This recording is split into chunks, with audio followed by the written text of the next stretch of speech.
Majesty. Hello, Charlotte. I'm George. Hello, my name is Michelle. Thank you so much for having me. How are you today?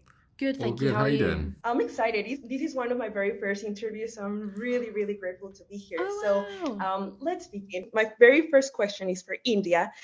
Given that Charlotte goes from someone who's really guarded to someone who becomes confident about her role in the monarchy, I would like to know if you had some sort of inspiration or someone who you channeled to become as sassy as Queen Charlotte. probably Golda Rochevelle, who obviously plays Queen Charlotte in Bridgerton. I knew that there had to be glimmers by the end of the show. There had to be little flickers of who she is in Regency era, but by the end. And so I just had to kind of think back to me watching Bridgerton and how she made me feel when I watched that.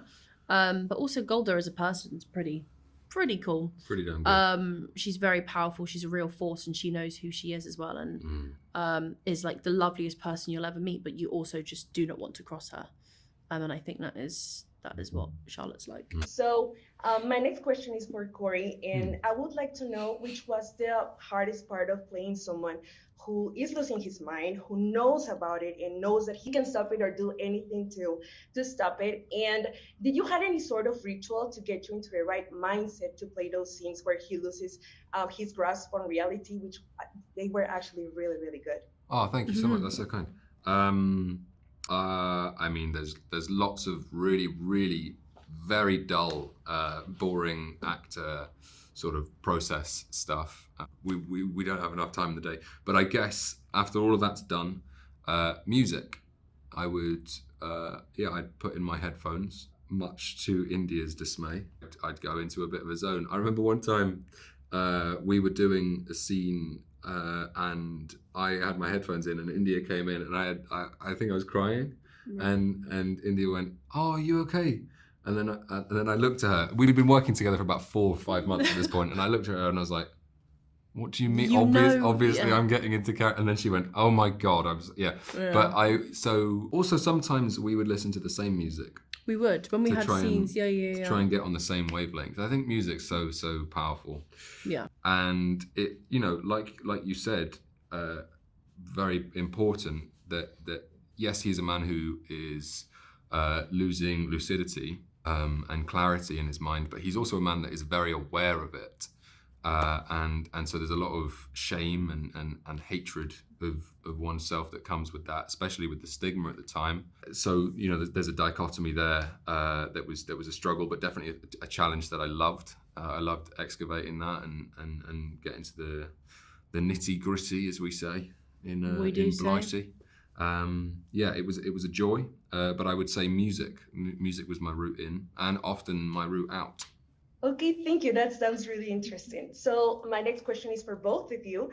I would like to know if you can share with me your favorite moment together while rehearsing for either a dancing scene or an intimate scene.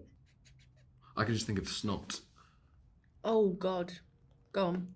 It was your misery. It was my misery. We were doing.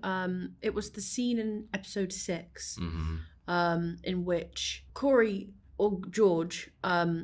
It becomes very overwhelmed by emotion, and Charlotte and George it's the first confessing of their love for each other, and it's all very emotional and passionate, and kissing and hugging and yada yada yada, and a lot of snot involved, because when Corey cries, liquid comes out of the nose, which then enters someone else's mouth, and then I kind of had to continue the scene with snot in my mouth.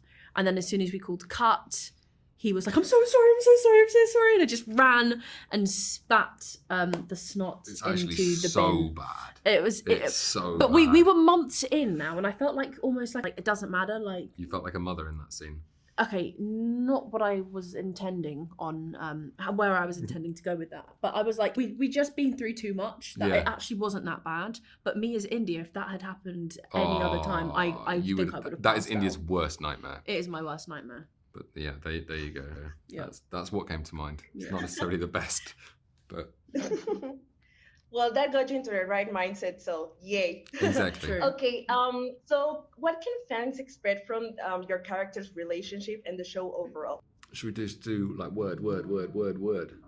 Maybe not like that. I reckon the word that I use most often is turbulent. I think, you know, it's, don't know what that was. It's, you know, it's a very bumpy ride for them. There's a lot of denial and acceptance. Okay.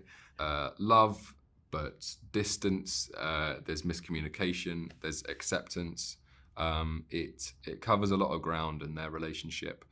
You know, they start as people that don't know each other, and they end basically on a very clear trajectory towards the couple that you see in Bridgerton, loving each other very dearly, but dealing with George's demons in a way that is very detrimental to their relationship.